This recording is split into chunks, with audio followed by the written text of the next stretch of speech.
Ey dostlarım şehirde bir gıydı gördüm.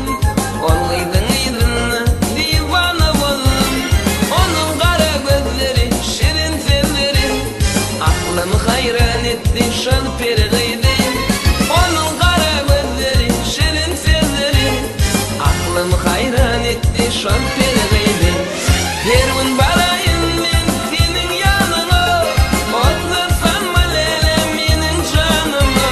Onun kara gözleri, şirin sözleri aklımı hayran etti şol peri gıydı.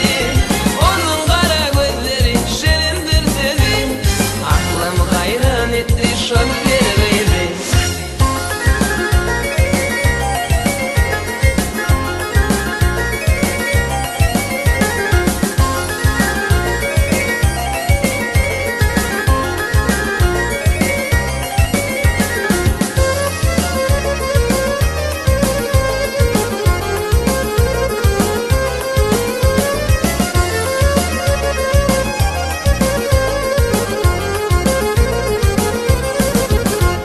Menin gülüm ovudun özü ayperi, ayedini bebeğe kalan kaşları.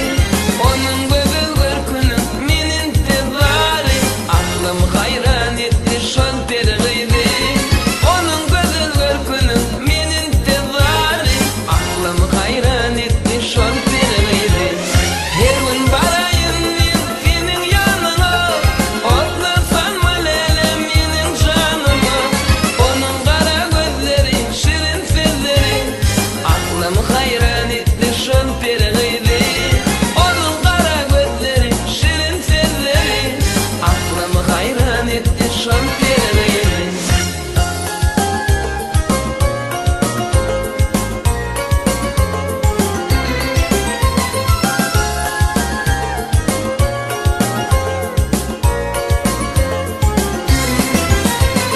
Sana bağış edip men aydın sabımı,